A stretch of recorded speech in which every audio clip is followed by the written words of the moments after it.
So, what is the job of a forensic psychologist in that context?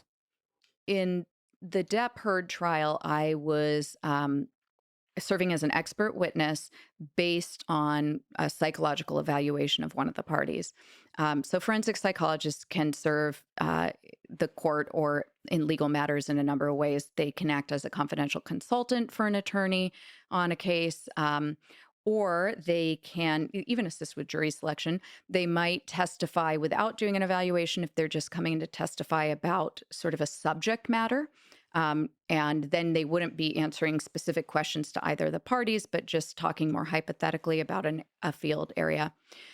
In this case, because I was ordered to conduct an evaluation, I evaluated one of the parties, and then you provide a report to the court with your findings, and then you testify as to what your findings were. If it's okay, I would love to talk to you Mhm. about the personality assessment test because I think it's actually super fascinating. The But personality assessment inventory or the MMPI-2? You're probably referring to the MMPI-2, which is one I talked a lot about. And this test has been around since 1943. There are more than 10,000 studies showing that it is appropriate for determining somebody's personality traits. It measures all of those things I sort of mentioned, how a person thinks, feels, and behaves in multiple different aspects of their lives. okay, Mhm. so what is the MMPI-2? Like, what are we talking about here? Like, it's a questionnaire.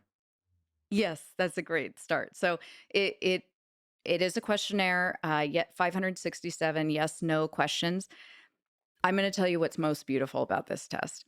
So they used an empirical keying method to develop it. What that means is that they didn't have a bunch of psychologists get together and say, let's ask them, let's make sure that we identify people who have somatic complaints or physical complaints by asking them questions about like numbness in their hands, nothing like that. What they did instead was they threw, like take 1,000 questions at a group of people who they know had a certain mental illness and a group of people who didn't have that mental illness.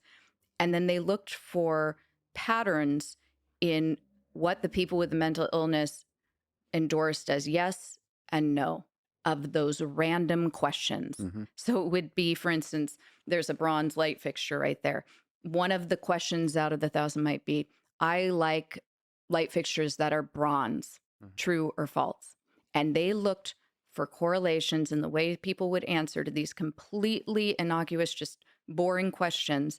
So there was no real way that a test taker could foresee the point of answering. Hmm. And so, because they can't foresee, it's very difficult to cheat to get to a conclusion that you Very arrive to. difficult. And not only that, but you can imagine using that approach, you can then look for patterns for almost any type of response style, for any type of personality trait, any type of mental illness. You just get a comparison group and then a group who's using that specific strategy or has that specific mental illness or has that personality trait.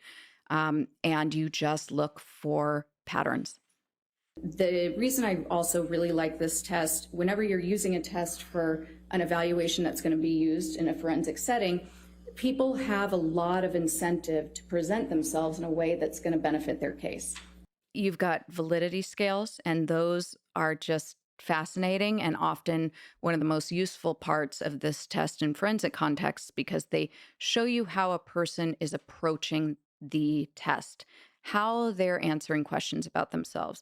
So, for instance, you can see if they are tired, you can see if they're kind of responding randomly, you can see if they are in an unsophisticated manner trying to make themselves look perfect but not very nuanced. You can see if they may be deceiving themselves and truly believe that they are perfect, whereas others don't see it that way. You can see if they're exaggerating. You can see if they're exaggerating because they're truly, it's a cry for help. They are in extreme distress, but they feel as though they need to really punctuate it to get Hmm. people to notice. Or you can see if they're exaggerating in a way that is, driven for a specific outcome or gain.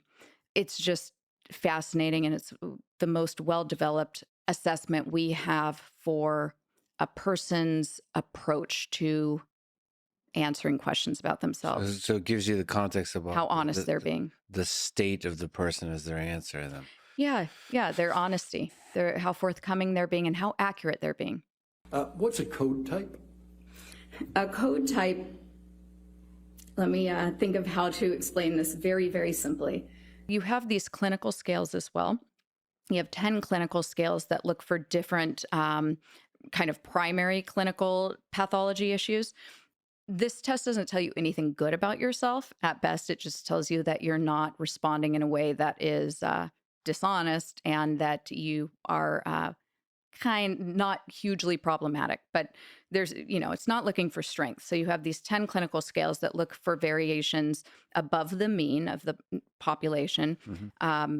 In certain areas, anywhere from, depressive symptoms, manic symptoms, physical complaints, anxiety, nervousness, aggression, social engagement, a whole scope of human experience. And then there are much more nuanced scales from those, so little subscales.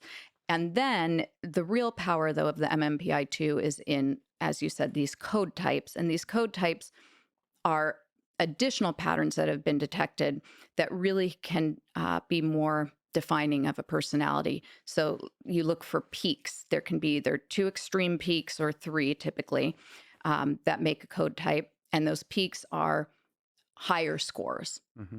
on these personality traits. And specific code types can give you a very nuanced picture of a person's general approach to life and their personal relationships, just their personality.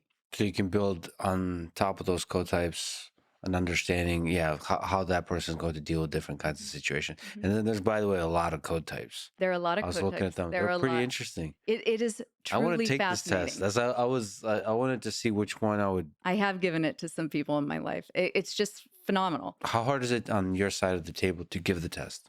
Oh, it's easy. You just proctor it. You just make sure that there's no distraction, that they're well rested, they are sitting there and they can just take it in front of you. So I guess the questions, because the questions are well designed in that it's hard to mess with them. Hmm. You just give It's the question, very hard to beat it. You just hand it to them. and it's yes and no. It's yes and no. Like its output, the results has some basic scales as code types, Hmm. and just reading through the It's so different, complex. It's a thing of beauty. because the human mind is really complicated. Hmm. Even depression, schizophrenia, bipolar disorder, like all of these things are really complicated. Hmm. There's like many of them we don't understand well.